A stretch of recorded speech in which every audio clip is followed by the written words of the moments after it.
These are the things I wish I knew before starting university. When I was in senior high school, my teachers actually told me how different university is compared to high school, and back then I didn't even know what they were talking about actually until I stepped into university, and then that's when I realized, oh, this is what they mean. I guess in this video it will kind of overlap. So these are the things I wish I knew before starting university, and maybe specifically with health science first year as well. So that's the course that I did back when I was in first year. It is a pathway to get into health professional programs like medicine, dentistry, physiotherapist. So I did that in first year, and that was back in 2022, I think. Yes, that was back in 2022. Wow, that was crazy. That was a long time ago. I just realized. So basically in this video, I'm gonna share guys things that I wish I knew before going to Otago Uni, before starting health science first year. And as your ate means older sister.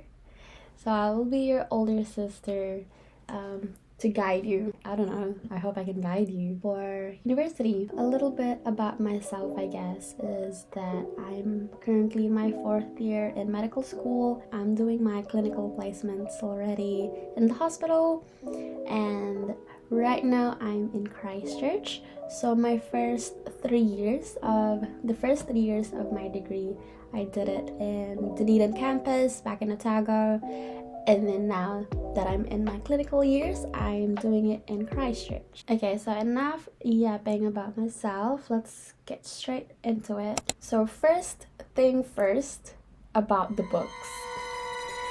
When I did my health science first year, I was so anxious about everything, reading all the emails about requirements and like essentials. And then regarding the books, I am fortunate enough to get books from an old friend. So she did health science first year, I think 2 years before I did, and then she just passed me her books basically. But you know what? I didn't even get to use them as much. Unless you're a textbook girly, then maybe you can buy the books. But you know what? You can buy them secondhand anyways from Facebook Marketplace, and it's way cheaper. Honestly, you don't need brand new books unless it's a requirement. Otherwise, you can borrow those books, especially the health sci books, off library. They're available online as well. They're available off the reserve library. You can borrow them for like a month or so. Any other textbooks, it's available online as an ebook or as a textbook that you can just mostly borrow them from the library. Yeah, and don't lose them, so you can return them. You can just go to the library when you study there, get the book, and then there you go. Okay, so I guess this is where the actual video begins. First up is no one is keeping track of you. In high school, teachers remind us about everything like deadlines, assignments, projects, what to study, etc, etc, etc, even attendance. So in high school you have to show up, otherwise they will call your parents and you'll get in trouble, kinda. But in university, that's gone. No one's chasing you if you skip a lecture. No one's checking if you're keeping up. And to be honest, at first that feels so amazing because you can just sleep in, you can be lazy, but it bites you in the back later on. You will realize that it's so easy to fall behind in university, especially with your lectures. You'll be skipping one day that will turn into a week, and then in the end you'll have 50 lectures to catch up on. I'd say you have to treat uni like it's a job. You have to show up, be consistent, and don't rely on motivation because that motivation disappears so quickly. So just show up. And this leads us to the next one, which is time management. Time management is everything. You might only have 2-3 classes a day, which is just a few hours, let's say like 4 hours, and then you'll feel like you have a lot of free time, in which you don't. Most of your learnings happen outside your class, and your due dates, your deadlines, your assignments, those deadlines can stack up so quickly.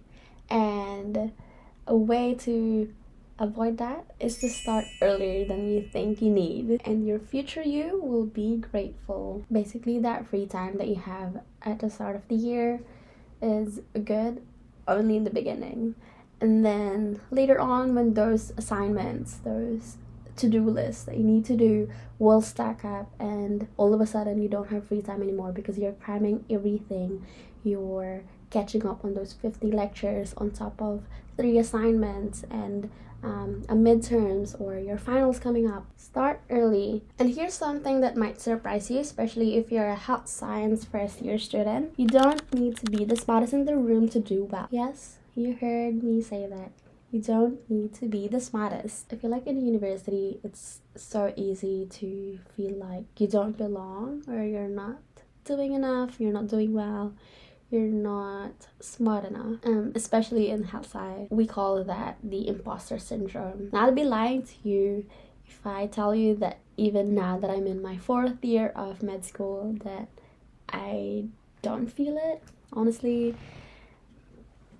I think everybody does. I still feel like I'm not doing well enough, or I'm not studying enough, I'm falling behind, I'm not good enough, or that I'm just not good enough to be there. And let me remind you, let no one tell you what you can do and what you're capable of. With university, 3 things that you can do is to keep up with your lectures, show up to your classes, study earlier than you think you need to, make use of those free time that you have in between lectures, in between classes, and don't leave everything last minute. Consistency in university gets you through your degree.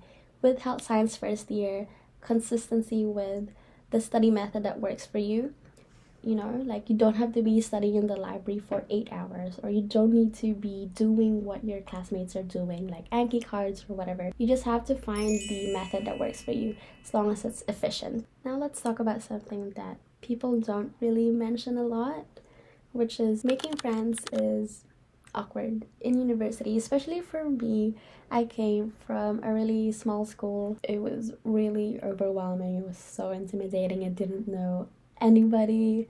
I mean, I know some people here and there, but you know, like a lot of those people that I see, they came with like big friend group, and they knew each other from like high school, and they all went to the same residential college, and there was me, just a small girl with my one friend, my one classmate from high school. But you know what? You're not alone.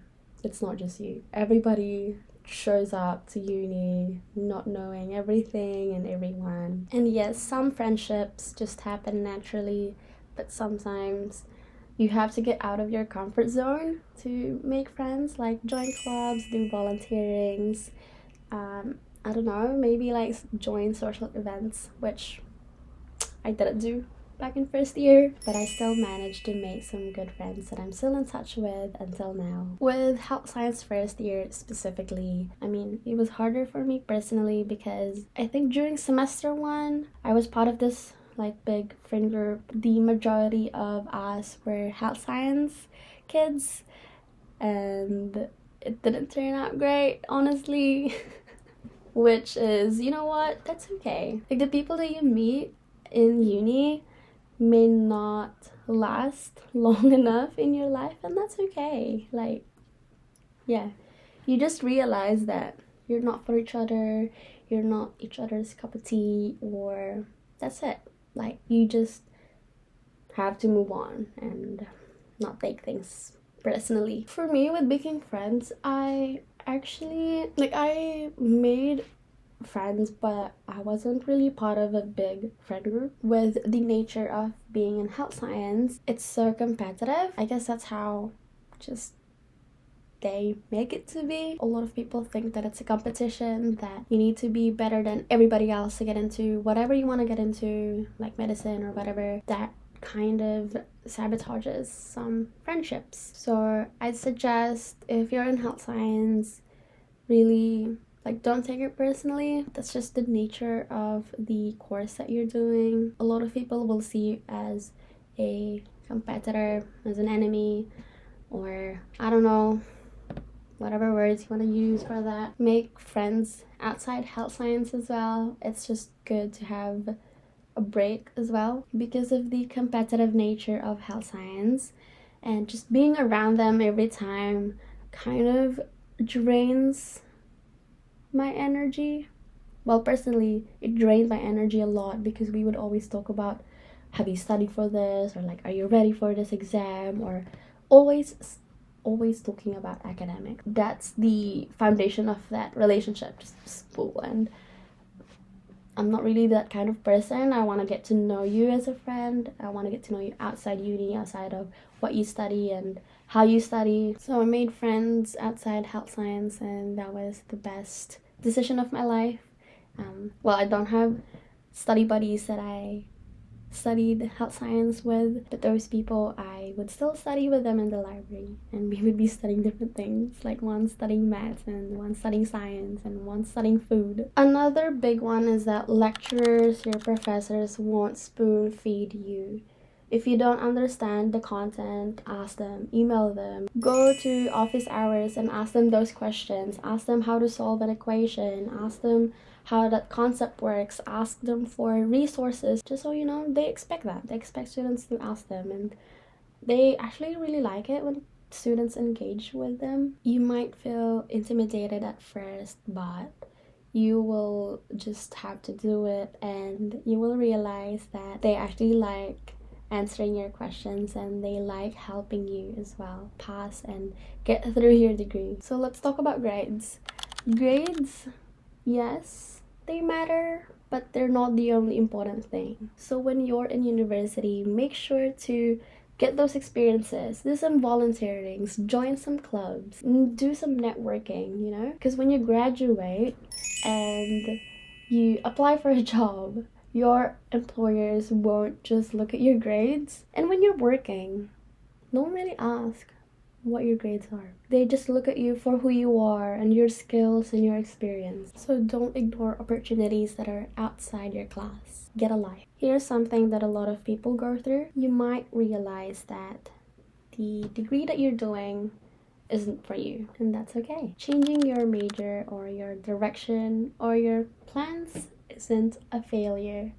It's adjustment. It's a redirection. And it's good that you're actually taking steps to find what you actually want to do, because university is hard enough. So if you're doing something that you don't really like or you don't really enjoy, it's gonna make it even harder. If in the middle of your degree and you realize that, you know what, this is not my passion, I like this and that, that's okay. Take a pivot, take a UE, go chase your dream. And you know, life is short to do something that makes you feel miserable. This next one is important. Burnout is real. Mental health, sleeping, resting, they're not optional. Being constantly stressed, pulling all-nighters every night, catches up. You'll do better academically if you're well rested, if you're well nourished, if you get enough sleep, and when you actually give time for yourself to recharge. Don't forget to spend some time with your friends as well. I feel like there's a balance with socializing, filling up your cup, and studying, spending hours in the library. So you just have to find that balance for yourself. And it's hard, I know. Tell me about it. But let me tell you this. Resting and sleeping is not a waste of time. You need it. For University of Otago, there's a lot of resources that you can get for free when you just need someone to talk to. There are a couple of hotlines that you can call as well if you just need someone to talk to. You can reach out to the chaplain, which is in the link. Yet another thing is to find your study spot in campus. For me, I change my study spots regularly depending on my mood, so I change it, but in each building pretty much, like, I have a specific spot that I study at, and I tried not to study in my room, in the flat, or in the residential college, because as soon as I see my bed I would just sleep. So that's the balance right there. Make your study space a good space for you to be focused, to be able to concentrate. I remember when we would study for hours in the library. In Central Library, I would go for walks with my friends for like 5 minutes, 10 minutes, just around the campus, go to the river, go to Rob Roy, go to George Street and like get a sweet treat or something like that. So those are the things that I wish I knew before starting university. I hope that helped you. Bye!